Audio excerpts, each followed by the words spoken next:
అధికారంలో ఉన్న భారతీయ జనతా పార్టీ ముందు జగన్ రెడ్డి ఏ విధంగా సాగిలపడ్డారో ఆయన చెల్లెలు పిసిసి అధ్యక్షురాలు వైఎస్ షర్మిలారెడ్డి చెప్పడంతో ఒక్కసారిగా రాష్ట్ర రాజకీయాలలో తటస్థులు నిర్ఘాంతపోయారు. అప్పటి వరకు ప్రతిపక్ష పార్టీలు చేస్తున్న ఆరోపణలను అందరూ రాజకీయ కారణంలోనే చూశారు. జగన్ రెడ్డి అక్రమ ఆస్తుల కేసులో బెయిల్ పై కొనసాగుతుండడం, ఆయన సొంత బాబాయ్ వైఎస్ వివేకానందరెడ్డి మర్డర్ కేసులో కీలక వ్యక్తులు అరెస్టులు జరగకపోవడంతో బీజేపీని చాలా మంది అనుమానంగా చూశారు. ఈ అంశాలపై బీజేపీ కేంద్ర పెద్దలు కూడా ఏనాడు వివరణలు ఇవ్వలేదు. తాజాగా షర్మిలారెడ్డి చేసిన ఆరోపణలతో ఒక్కసారిగా తేనె తెట్టి కదిలించినట్లు అయింది. అయిన దానికి కాని దానికి కేంద్ర ప్రభుత్వం ముందు సాగిల పడటమే తప్ప రాష్ట్రానికి దక్కవలసిన నిధులు, ప్రాజెక్టులు, ముఖ్యంగా పునర్వ్యవస్థీకరణ బిల్లు 2014 ప్రకారం అందించవలసిన ఏ ఒక్క ప్రయోజనంపై కేంద్రాన్ని గట్టిగా నిలదీసిన సందర్భం లేదు. సమాఖ్య స్ఫూర్తితో స్వయం ప్రతిపత్తితో వ్యవహరించాల్సిన రాష్ట్రం కేంద్రానికి సబార్డినేట్ గా మారిపోయింది. రాష్ట్రానికి రాజధాని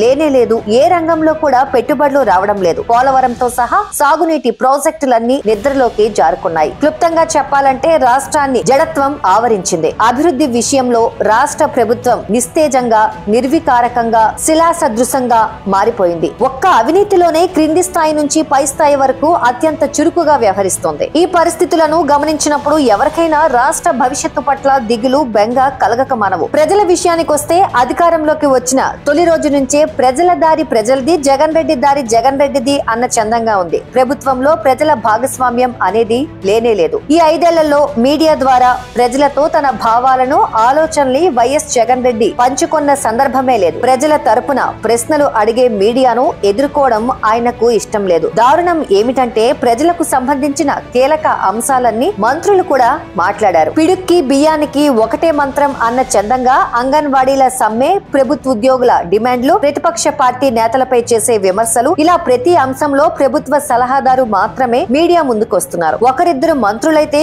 అసలు తాము నిర్వహిస్తున్న శాఖలేమిటో కూడా మర్చిపోయినట్లు వ్యవహరిస్తున్నారు. కీలకమైన నీటి పారుదల శాఖను నిర్వహించే మంత్రి గారైతే రోజు ప్రధాన ప్రతిపక్ష నేతపై విమర్శలు చేయడం మినహా నీటి ప్రాజెక్టుల పురోగతి, అంతర్రాష్ట్ర జల వివాదాలలో రాష్ట్రం హక్కులు పరిరక్షించడానికి తీసుకుంటున్న చర్యలు తదితర అంశాలను పొరపాటుగా కూడా ప్రస్తావించరు. మరో కీలక రంగమైన ఆర్థిక శాఖలో ఏం జరుగుతున్నదో ఎవరికీ అంతుబట్టదు. రాష్ట్ర ప్రభుత్వం నేరుగా వివిధ కార్పొరేషన్ల ద్వారా తెచ్చిన అప్పులు మొత్తం ఎంత, వాటిని ఏ ఏ రంగాలలో ఖర్చు చేశారు, బడ్జెట్ లో జరిపిన కేటాయింపుల ప్రకారం నిధులు ఖర్చవుతున్నాయా లేదా అనే వివరాలను తొక్కుపెట్టి పారదర్శకతకు పాతర వేసేశారు. ఆ గణాంకాలను తెలుసుకోవడానికి సమాచార చట్టాన్ని ఆశ్రయించిన అందేది అరాకొర సమాచారమే. సిఏజీ బయట పెట్టే వరకు ఆర్థిక రంగం అవకతవకలు తెలుసుకునే అవకాశం ఎవరికీ లేదు. పైగా ప్రతిపక్షాలు తెస్తున్న అప్పులపై అనవసర రాద్ధాంతం చేస్తోందంటూ అప్పుడప్పుడు ఆర్థిక శాఖలో పనిచేసే అవుట్ సోర్సింగ్ అధికారులతో ప్రెస్ మీట్లు పెట్టిస్తున్నారే తప్ప